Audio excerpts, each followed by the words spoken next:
নমস্কার বন্ধুরা, কেমন আছো সবাই? নতুন আরও একটা ব্লগে অনেক ওয়েলকাম। আজ হচ্ছে যে শুক্রবার, এখন 10টা বাজে করছে। আজকের ব্লগটা এখন থেকে শুরু করলাম। তো ছেলেকে স্কুলে আনতে যাবে বরমশাই, ওই জায়গায় খেয়ে নিচ্ছে। আমি বললাম আমাকেও দুটো বেড়ে দাও, খিদে পেয়ে গেছে। ছেলেরটাও একবার বেড়ে নিয়েছি জানো তো, কারণ বাসি কাপড় একবারে ছেলেকে খেতে দিয়ে ভাবছি স্কুল থেকে আসলে তারপরে সানে ঢুকবো। মুড়ি খাবার জন্য বানিয়েছি আলু ভাজা। আর কাল তো রাত্রেবেলা ঘরদর ভীষণ নোংরা করে রেখেছিল, পরিষ্কার করে সার্ফ দিয়ে একটু মুছে নিলাম। আর বেডশিটটা তুলেছিলাম কালকে, বেডশিটটা আর কিছু জামা কাপড় ওগুলো সব সার্ফে ভিজিয়ে দিয়ে এসেছি। কাচবো, দেরি হবে তো, ওই জন্য ভাবলাম ছেলে আগে আসুক, আসলে ওকে খেতে দিয়ে তারপরে আমি সানে যাব। তো চলো খাওয়া দাওয়া করে নিই। আর সকাল সকাল উঠে বলে না, সকাল সকাল খাওয়া হয়ে যায়, একদিকে কিন্তু ভালো। বড়বাবু খেয়ে দিয়ে ছেলেকে আনতে চলে গেছে কিছুটা আগেই। তো একবারে দেখো এই যে মুড়ি বেড়ে দিতে বললাম, বাসি জামা যেহেতু। এই যে মুড়ির জন্য নিয়ে বসে রয়েছি, কখন আসবো ওকে খেতে দিয়ে আমি বাথরুমে ঢুকবো। এখন বাজে 10টা 6, চলে আসবো আর কিছুক্ষণের মধ্যে। আসছে মনে হচ্ছে, আওয়াজ পাচ্ছি চপ্পলের। তো এগুলো আছে, এগুলো গিয়ে ভিজাবো। এই আসছে।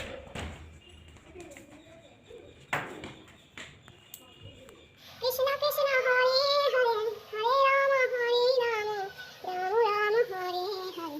তো ছেলে পটি করতে ঢুকেছে বাথরুমে, ভাবছি ওকে একবারে স্নান করিয়ে দেবো। তার কারণ আমিও এই স্নান করে বেরালাম, কেচে কুচে বেরালাম, তো এখন জলটা ঠান্ডা বেরোচ্ছে। আবার যদি খানিক পরে ঢোকা হয় তাহলে মানে জল এত গরম হয়ে যাবে, মনে হবে যে গা হাতে মানে দেওয়া যাবে না, ফোসকা পড়ে যায় আর খাপ। তো আর আমি আজ অনেকগুলোই খেয়েছি, দেখো অনেক কাঁচা হয়ে গেছে। এক বালতি ওপর চোপড় ভর্তি কাঁচা হয়েছে। ওই বেডশিট ছেড়ে বড়বাবুর জামা জিন্সের প্যান্ট করে এক বালতি হয়ে গেছে। তো ওগুলো পরে মিলে দিয়ে আসবো। এখন বেজে গেছে 12টা 15।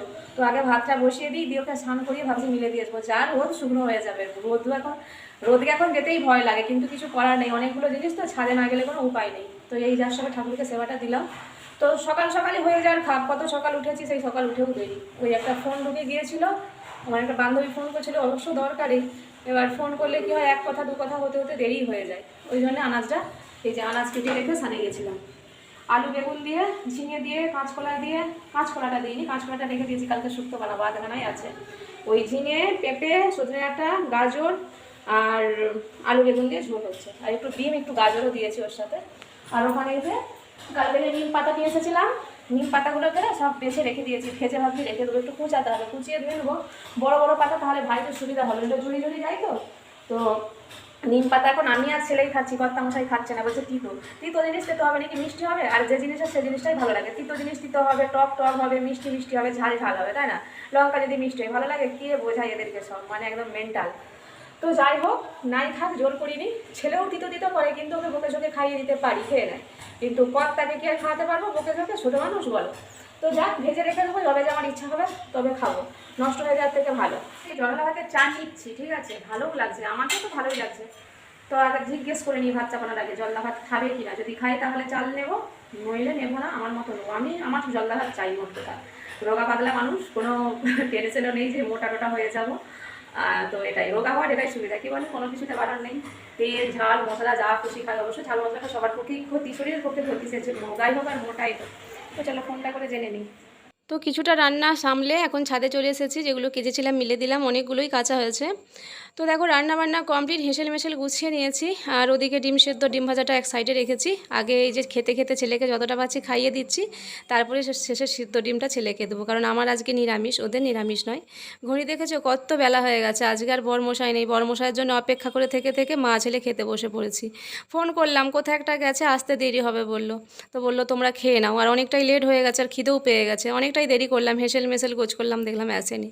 তো চলো খাওয়া দাওয়া করে নিই। আর ছেলেকে খাইয়ে দিলে জানো তো একটু তাড়াতাড়ি খেয়ে নেয়, আর নিজেকে খেতে দিলে অনেকটাই দেরি করে, যেটা আমার সহ্য হয়। 3টে বাজে, এখনো বর আসেনি, লেট হচ্ছে। তো ভাবলাম জামা কাপড়গুলো তুলে নিয়ে চলে যাই, এত রোদে পুরো খড়ে যাবে। এত মোটা প্যান্ট অন্য সময় শুকনো হয়নি, সকাল থেকে মিলি বিকেল অবধি, কিন্তু আজকে শুকনো হয়ে গেছে।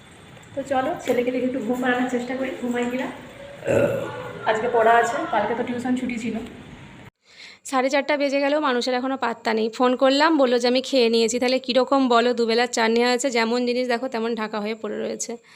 তো আমার এদিকে প্রচণ্ড ঘুম পাচ্ছে, ঘুমাতেও পারছি নি, মাথার যন্ত্রণা করছে। ছেলের আবার 4:30 থেকে পড়া আছে জানো তো, ওই যে ও ঘুমোয়নি, আর ও না ঘুমোলে আমার ঘুম হয়, দু চোখের পাতা এক করতে পারিনি, টিভি দেখছে সমানে। 4:30টার সময় ছেলেকে টিউশন পাঠিয়ে শুয়ে পড়েছি, আর এক ঘুমে একদম 6:30 জানো তো।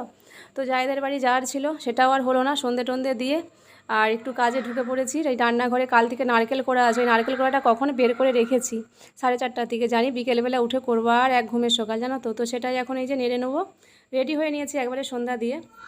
তো দেখি কখন কি হয়, ভাবছি চলে যাব। আর হচ্ছে যে এই মানে নাড়ুটা করে তারপরে ভাবছি জায়দের বাড়ি যাব। তো চলো, নারকেলটা একটু আলাদা ভালো ভালো করে ভেজে নিয়েছি, পরে এতে চিনি আর গুড় দেবো, চিনি গুড় মিশিয়ে করব। চিনিও কম আছে, গুড়ও কম আছে, জানি না হবে কি না। তো কাছে পয়সাও নেই যে গিয়ে নিয়ে আসবো, তবে যা হবে হবে, পরে না হয় কিনে দিয়ে এসে যদি কম পড়ে আবার দিয়ে লেড়ে ফেলবো। মোটামুটি একটু টাইম নিয়ে করতে খারাপ হয়নি, দেখো ভালোই হয়েছে আর ভালোই পাক এসে গেছে। কিন্তু ভেবেছি হয়তো মুঠি করা যাবে না, মুঠি করা যাচ্ছে। আর আমি একটু এরকম জিনিস কম মিষ্টি দিয়েই করতে ভালোবাসি আর ভালো লাগে খেতে। সব কটা নাড়ু পাকিয়ে নিয়েছি, এই কটা হয়েছে।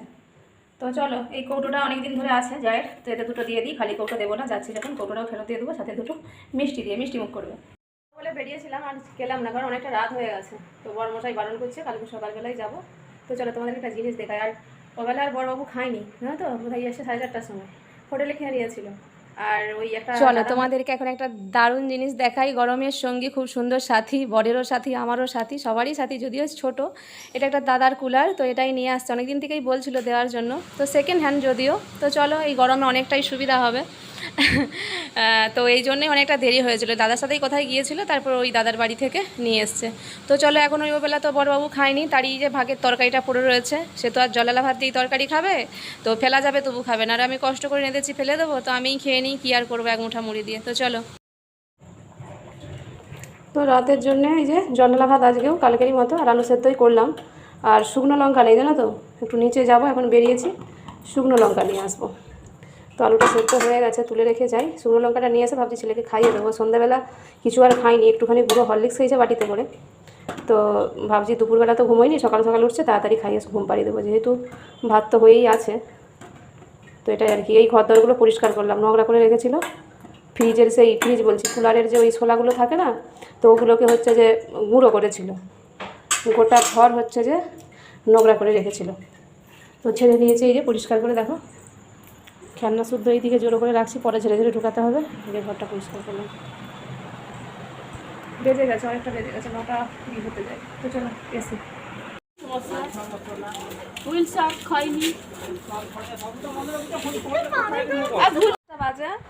তো ছেলেকে তখন 10টা বাজে, 10টার সময় খাইয়ে দুপুরবেলা সন্ধ্যাবেলা আর কিছু খাওয়াইনি। তো 10টার সময় খাইয়ে দিতেই দেখো পেট ভারী হয়ে গেছে, ঘুমিয়ে পড়েছে। ও ঘুমিয়ে পড়েছে মানে গোটা ঘর যেন ঘুমিয়ে পড়েছে, পুরো একদম চুপচাপ নিস্তব্ধ। জেগে থাকলে এতক্ষণ হই হট্টগোল টুকটাক দুমদাম এই হয়েই চলতো। তো অবশ্য খেলতে যাবে বলছিল, আমি খেলতে যেতে দিই, আমি বলি হয় ঘুমা না হয় পড়তে বস। আর পড়ার কথা শুনলেই ওর যত খিদা পায়, পটি পায়, ঘুম পায়, সবই পায়। তো বলতে ওই জন্য ঘুমিয়ে পড়েছে দেখো। তো যাক, কর্তামশাই এখনো আসেনি। আর এমনই ছেলেটা, মানে এত মানে সহ্য ক্ষমতা আর এত খেলার নেশা। যদি খিদে পায়, ঠিক আছে, খিদে সহ্য করে খেলেই যাবে, এসে বলবে না যে আমাকে খিদে পাচ্ছে খেতে দাও। একমাত্র পড়ার সময় ছাড়া, মানে যতক্ষণ পারে ততক্ষণ লড়ে যায়, ঠিক আছে। কোনো শরীরে আরাম বিরাম বলে জিনিস নেই। সারা দুপুর যদি নাও ঘুমাই, ওকে যদি সকাল ভোর 5টার সময়ও তুলে দাও, যদি ওর খেলার সঙ্গী থাকে, ও সারাদিন খেলে যাবে, যদি পারলে এমনকি সারা রাত খেলে যাবে। চোখে ঘুম কী করে পারে আমি জানি না। আমি একেই দেখছি এরকম, প্রত্যেকটা বাচ্চা দেখছি এলে যায়, একটা সময় বসে পড়ে, হাঁপিয়ে পড়ে, ও কিন্তু হাঁপিয়ে ওঠে, ঠিক আছে। তো এটাই আর কি, জানি ওকে দেখে আমার কষ্ট হয়। কালকে তো সেই সকালবেলা ঘুম থেকে কখন উঠেছে 6:30টার সময়, সারাদিন ঘুমায়নি, রাত 10:30, 11টা, 11:30 অবধি লড়ে গেছে। ওর বাবা বকা দিতে খেয়ে দিয়ে কোথায় 12টার সময় শুয়েছে। আমরা হলে আমাদের মাথা টিপটিপ করতো, আমারই তো কালকে মাথা টিপটিপ করছিলো। তখন কটা 6:30টার সময় উঠেছি, দুপুরবেলা একটু ঘুমাতে পারিনি, ওর জন্যই বলেছিলাম যে ঘুম হয়নি। আমার তো সারা সন্ধ্যাটা মাথা টিপটিপ করছে, সারা বিকেল থেকে। কিন্তু ওর সেই জিনিসটা হয়নি, মানে ভগবান ওকে কী দিয়ে বানিয়েছে জানিনি। কষ্ট হয়, চেপে রেখে খেলে যায় নাকি জানিনি, প্রচুর খেলার নেশা। তো যাক,